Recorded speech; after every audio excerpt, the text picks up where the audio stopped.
It is basically a biological chip that it is in the tablet. And once you take the tablet and dissolves into your stomach, sends a signal that you took the tablet. So imagine the applications of that, compliance. The insurance companies to know that the medicines that patients should take, they do take them. It is fascinating what happens in this field. Now it's all over the news. Oh, you're a terrorist. You're the Nazi, socialist, commies, telling me, an American, that I'm not essential and I've got to put up with it? And I've got to take an experimental shot, or I can't fly on an airplane, or I can't have a job? Fuck you. Fuck you. Fuck you and your New World Order, and fuck the horse you rode in on and all your shit.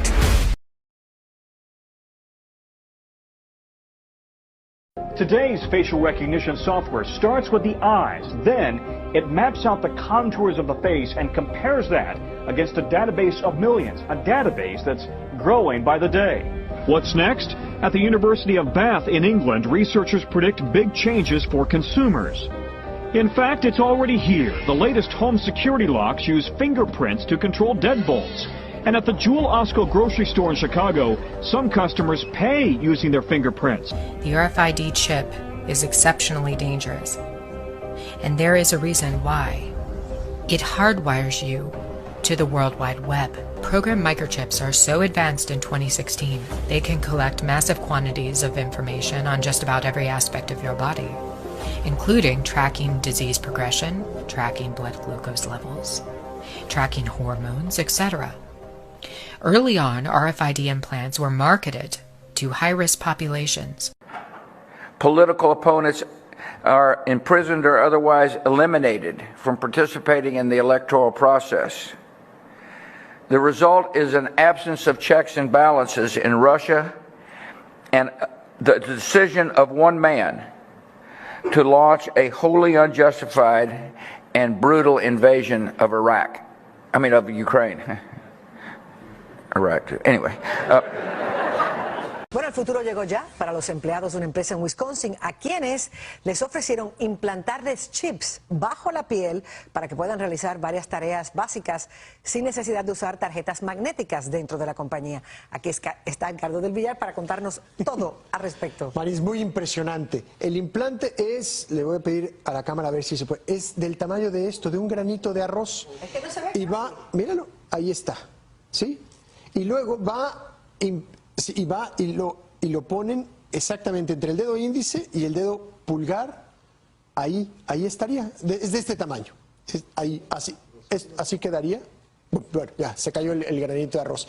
Va entre esos dos dedos. Este implante permite a los empleados acceso a todo el edificio, entrar a su computadora, incluso pagar por comida dentro de las instalaciones. Pero, ¿qué implicaciones tiene? Vamos a ver.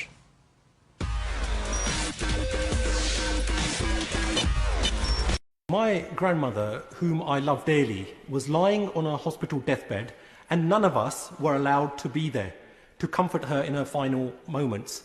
I couldn't even carry her coffin on my shoulders. I also had to endure the agony of watching alone online the funeral of my uncle, my fun-loving uncle, and we were not there to comfort my brother-in-law's father, who had somehow contracted COVID in a Slough care home during his final moments. All this because we followed government guidance.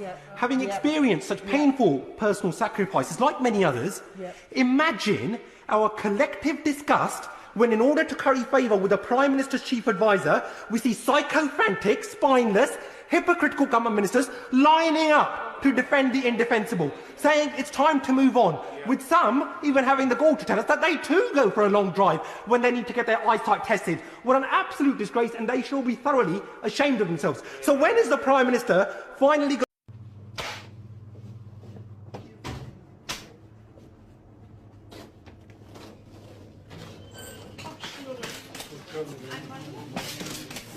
At the same time that John D. Rockefeller seized U.S. media, he also hijacked U.S. medicine. When it was discovered that drugs could be produced from petroleum, America's top oil mogul ordered his army of propagandists to invert reality accordingly. Medicines used for thousands of years were suddenly classified as alternative, while the new, petroleum-based, highly addictive, and patentable drugs were declared the gold standard.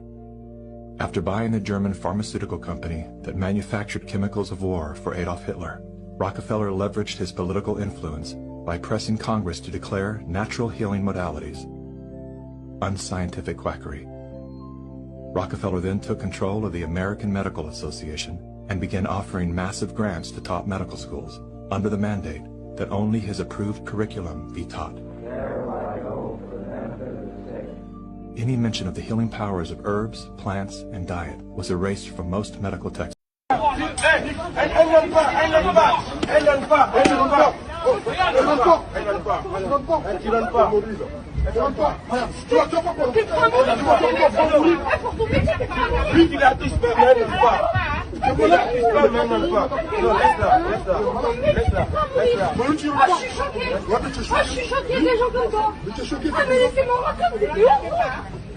J'ai une tête à en sauver, moi. J'ai une tête à voir cette mascarade là. Laissez-moi rentrer là. Vous êtes dehors. Vous êtes des malades, vous vous rendez pas compte de ce qui se passe. Vous pouvez pas faire de quoi.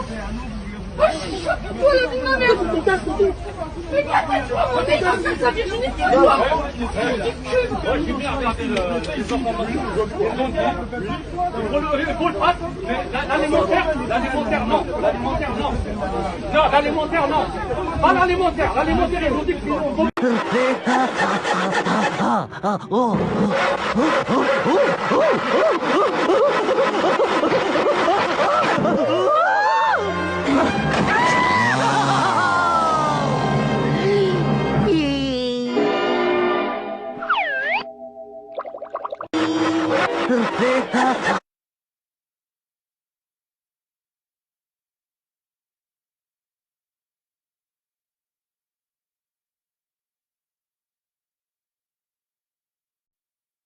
One of the most overlooked aspects of human trafficking is the method of transportation. How are they moving these people all around the world? I believe it's through container ships. I'm currently standing on a container ship with roughly 10,000 containers. Maybe 5 to 10% of the cargo that comes in and out of the United States is scanned, x-rayed, and looked at by CBP. Any one of these containers you see on this ship could have about 75 people in it. We know, I've talked to CBP agents before, they have found containers with advanced life support systems, food and supplies for these people to live in these containers for a substantial amount of time while they move from port to port. I believe it's a huge problem. I honestly believe, I have seen with my own eyes, I have seen families, I have seen children, we've seen stowaways, and it really makes you wonder, is this how they're moving them all? Right here. Don't trust Oprah? Oprah's a fucking slave trader, guys. You shouldn't trust Oprah. Oprah is a slave trader. Oprah is a slave trader. Let that sink in. It's 100% true. Oprah Winfrey is a slave trader. Why do you think she has that school in South Africa? Why does she hang out with who she hangs out with? Oprah Winfrey is a slave trader. How is she a slave trader?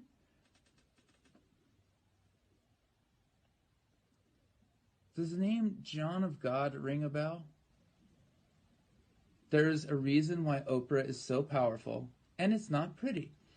And it feels good. I mean, if you're 7 years old and somebody, which I was trying to say this to my friends who had children, you're 7 years old and someone is stroking your penis, it feels good. Right. Even though you don't have a name for what that is, it feels good. Eat children? How old are you? 12. 12. Oh, okay. Only to 10. Only to 10. That's good. We're safe. Yeah. That's good. Children and pineapple. Children and pineapple. Is her campaign chairman, and they move in the same circles. Maria Abramovich was invited to Hillary's campaign launch, and Hillary herself is also known to be into bizarre paranormal practices. Clinton used to hold seances in the White House to try and contact dead people like Eleanor Roosevelt and Mahatma Gandhi. Bill Clinton's book also talks about how him and Hillary used to participate in voodoo rituals in Haiti. Hillary's mentor is Saul Alinsky, who in his book Rules for Radicals praises Lucifer. Should it really surprise us that FBI agents refer to Hillary Clinton as the Antichrist? How did the Clinton campaign respond to the spirit cooking scandal? They blamed Vladimir Putin. Yes, they actually blamed Vladimir Putin. And if you thought that was weird,